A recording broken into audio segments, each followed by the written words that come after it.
Today I want to talk about a revolutionary technique, revolutionary tool for healing trauma, and from my perspective a tool for embodied spiritual growth and evolution called Brainspotting. And in particular I'm going to be talking about how Brainspotting works from my perspective, with my spin on it. So I'm Dr. Jay Eaker from the Bio-Soul Integration Center in Louisville, Colorado, and I help what I like to call these days professional and part-time healers and mystics. These are people who are have felt the calling to embody more of their soul's gifts and their soul's essence so that they can ultimately share those gifts with people on the planet. And I've been helping people like that, helping them embody their soul's gifts for the last 20 years or so here in Louisville. I've helped a few thousand people over the course of that time. I've written a book called If It Didn't Hurt, How to Resolve Your Pain and Discover Your Life Purpose. It's the ultimate guide for professional and part-time healers and mystics to help them embody their soul's gifts. And you can get that book if you want on my website at biosoulintegration.com. You can buy it there, or if you want, there's an option there to get the first chapter for free. And yeah, like I said, I've been helping people through the hands-on work that I do here at my office that I call Bio-Soul Integration, but I also do online work with people as well. And so if you could please subscribe to my YouTube channel here, that would be gratefully much appreciated. And do the like it, share it with someone who might be interested, do all that stuff wherever you might find this. You might find it on Facebook, you might find it on LinkedIn, on Pinterest, on where else does it go? all the social media platforms. You might find the podcast version on the Bio-Soul Integration podcast, which you can find wherever you listen to your podcast. So wherever you find this in the interwebs, do the social thing. Okay, thanks a lot. I appreciate that. So let's get into it here. It all started a few years ago, before the pandemic. A couple of years before the pandemic, actually. I've been doing a lot of digital marketing. I was sort of attracting people from all over the planet, really. And I was in the process of writing a book, and just sort of was feeling like, what's the theme to all this? I feel like I'm being called to sort of offer my gifts, farther and wider than just the sort of 15-mile square radius around my office here in Louisville. And so I was looking for a technique or something that I could use to add to my repertoire to help people online. And I discovered something called Brainspotting. And Brainspotting has a lot of characteristics that sort of allow it to sort of dovetail into the work, the hands-on work that I do here at my office, and felt like a really good fit. And so I started training. I took a training to do Brainspotting, and it turned out to work really well. So let me talk a little bit about Brainspotting. What is Brainspotting? Brainspotting, it was created by a guy named David Grand, I believe his name was, and he was an EMDR therapist. I hear he created Brainspotting in about 2003, and he was an EMDR therapist. And the story goes, he was working with a client of his. She was a figure skater, and she had trouble, kind of a mind hang up around doing a certain move. She could do all these other moves, but this one move she kind of had an issue that she kept running into trouble with, and he was doing EMDR therapy with her, and started to notice that she was just sort of like kept looking at a certain place. And so he had her look in that place, and all of this stuff, all of this psycho-emotional material around other issues, around family issues, started to come to the surface, along with a lot of emotion, I guess, and a huge sort of release in that way. And then she didn't have any trouble doing this move after that. And so David Grand invented or discovered Brainspotting. And the theory goes that the retina of your eye was there when your primitive brain, your retina and your eye, the retina of your eye is sort of connected to the primitive part of your brain, what some might call the reptilian brain. This is the part of our brain that is kind of responsible for storing all of the sort of survival patterns that we have in our nervous system. When we encounter trauma, when we encounter stress, and our nervous system learns strategies for survival, which often have some version of like, disconnecting from uncomfortable stuff involved with that and tucking that trauma and that energy away so that we don't have to really look at it. That part of the brain is kind of the primitive part of the brain, the reptilian brain, is responsible for creating those patterns. And so the retina evolved along with that and developed along with that primitive part of our brain. And so it turns out that there are certain spots in our visual field that will connect to these packets of unprocessed, undigested information that are stored in our brains, in our deep primitive brain, as a result of having been overwhelmed by trauma at some point. And so by finding a certain spot in your visual field, it sort of connects. I want to take a moment and pause the video and draw your attention to this picture and this wand-looking thing that I have in my mouth. I forgot to mention that sometimes brain spotting practitioners use a wand like that to help direct the client's attention to a certain spot. They use that, the end of that wand. It can sort of locate a spot in space and use that as a marker to help clients sort of focus their attention on that spot. It's usually held in the hand, not in the mouth like I have in this picture. I'm just being funny in the picture, but I wanted to mention that wand. They don't always use the wand, though. You can just have people, focus on a spot that's in space. If there's something, a plant, or just like ask them to notice where they're looking, and maybe there's something there that they can use to mark that spot, the corner of a painting or a plant or something like that, and they can look at that spot. But often brain spotting practitioners use this wand. Okay, let's get back to the video. Inside of a container of mindfulness, a container of loving kindness and non-judgment, and a container like that a therapist or just a regular person can provide, these packets of information, of unprocessed, undigested information in our brain and in our nervous system can start to unravel and process. And the results of that can be, pretty profound on a number of levels, because those packets of information are tied into our physical body as well. They're tied into the way we hold our posture. They're tied into the way we run energy. They're tied into the emotions that we'll give ourselves permission to feel or not feel. It's tied into the stories or the tapes that we are playing in our mind that might be largely unconscious. And so it can have a profound effect on a person's body and life. So that's kind of the theory around it. So as far as how it works, again, I just mentioned the sort of survival patterns that get stored in our system. I kind of see those survival patterns as a knot. There's sort of a tangled up mess of physical energy, emotional, mental information, and there's a way in which our nervous system, in creating a survival pattern around that stuff, it says, some version of, we're not going to look at that. Our nervous system learns that the best strategy is to just kind of like tuck it away and not look at it, because maybe we're in the womb even, and we just pick it up from the people around us. Maybe we're little kids, and what we learn is that, no one is really acknowledging this feeling I might have, and so we kind of automatically learn that it's not valid.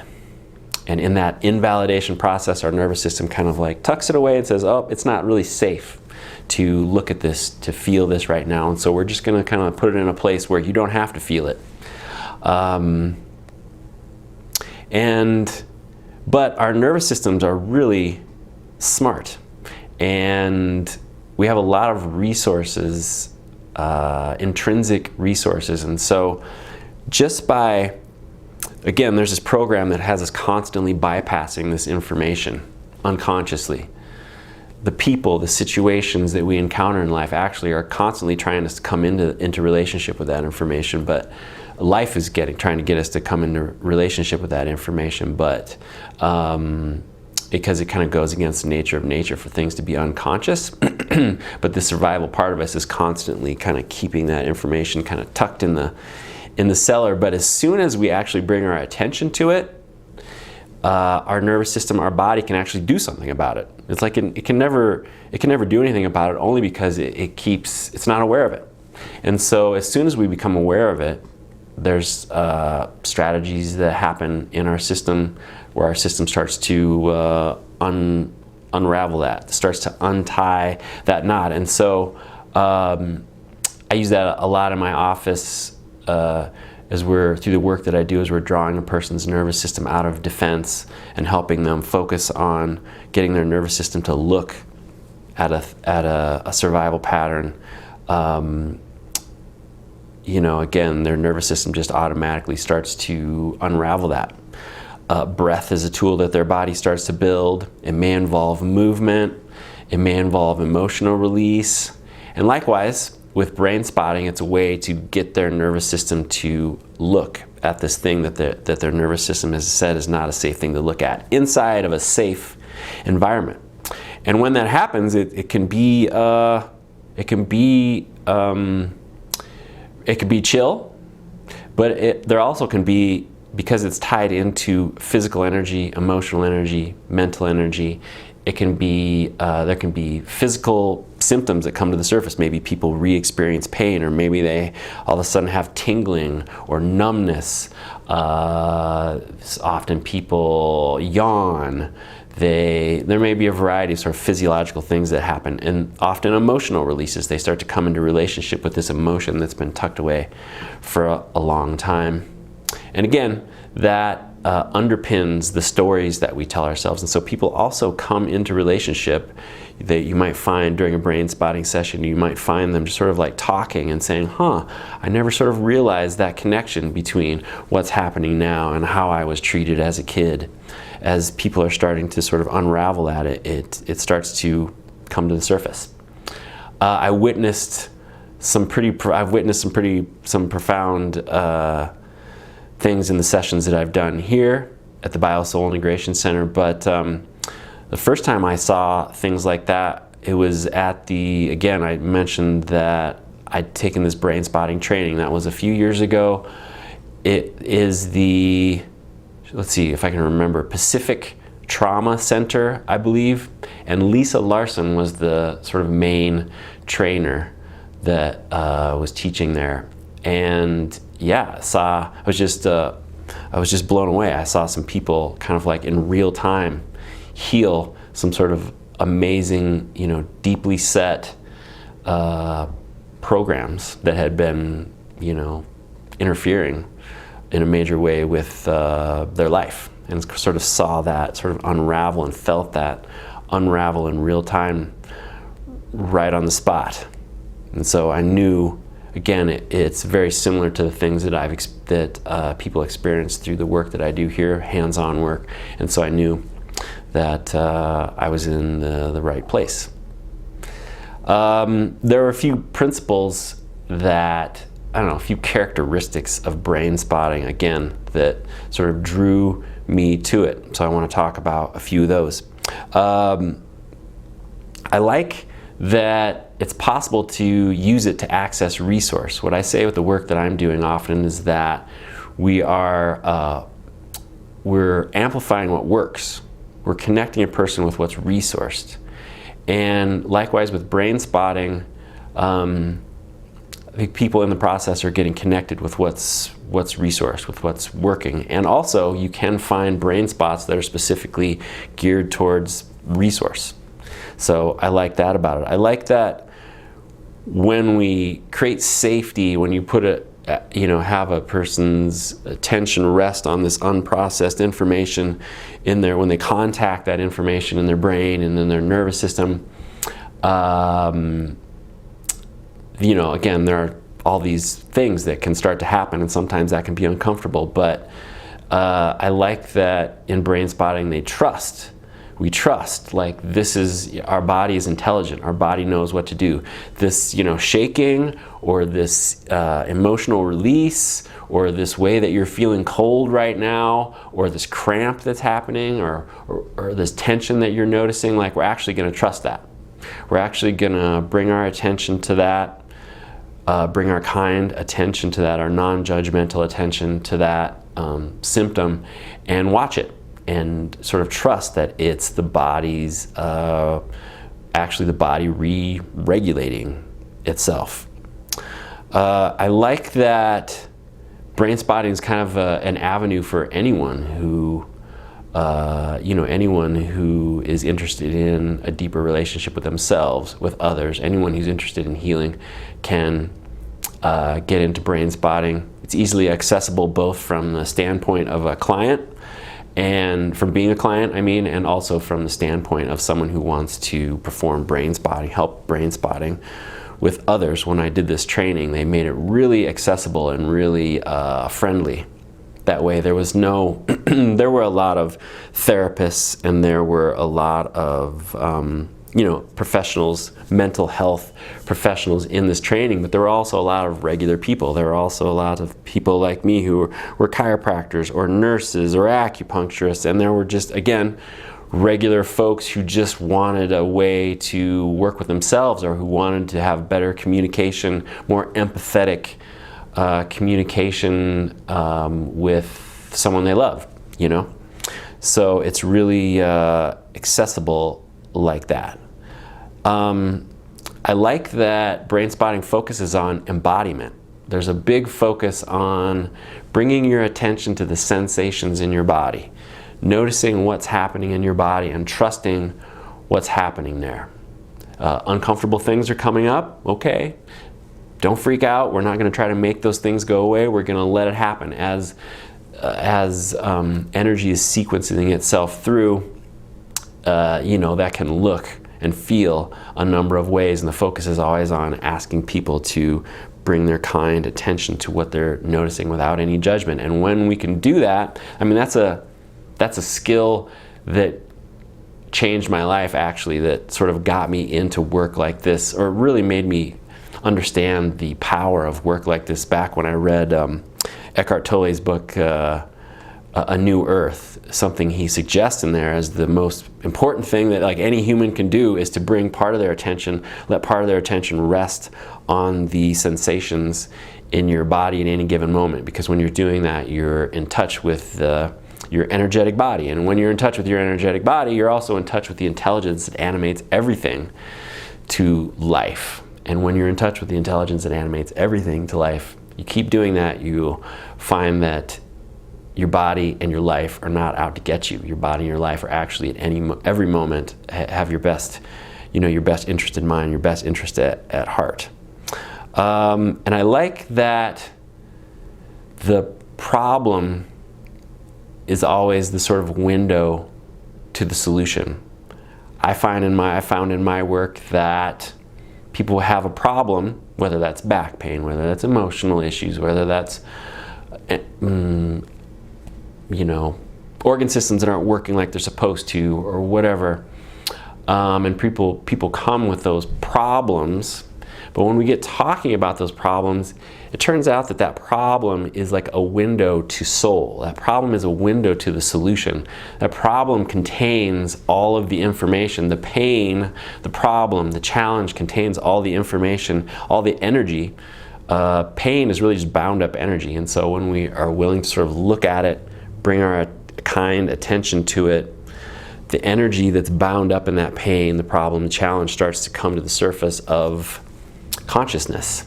And that energy contains the solution. It contains the information that we need to know, we need to embody to evolve to the next stage of our evolution. And I feel like Brainspotting also is a tool for, It's not a situation where people come and they have a problem or a pain and you're trying to get that to go away. It's like, well, let's get curious about the pain. Let's get curious about the problem and see where it takes us. And often it takes us to some really cool places. So a recap. Brainspotting is a powerful technique for helping people with trauma. And in my experience, a powerful tool for helping people embody their spiritual essence. And it's accessible to clients and people who want to perform brain spotting alike. And I think it's just I think in the world of psychology, in the world of therapists, if I may be so bold as to say this, therapists, that we can get sort of uppity, thinking that, oh, these mental, emotional issues that people are dealing with, we really need some super specialized training, and I'm the only one that can really help them. Concerned about injuring people, not messing people up. But this brain spotting thing kind of says, look, no, actually you're just gonna take some tools, some human tools of empathetic listening, basically, and you're gonna trust that the body is intelligent and knows what it's doing, and then some amazing things happen. So it kind of humanizes, it kind of normalizes the mental, emotional healing, in my experience. Okay, so I hope you found this interesting. I hope you found it useful. Please, again, subscribe to my YouTube channel. Check out my book on my website, biosoulintegration.com. You can get the first chapter there for free. Pass this video along to anyone who you think might need it. And I look forward to seeing you in the next video, and I look forward to helping you express more life. Have a great day.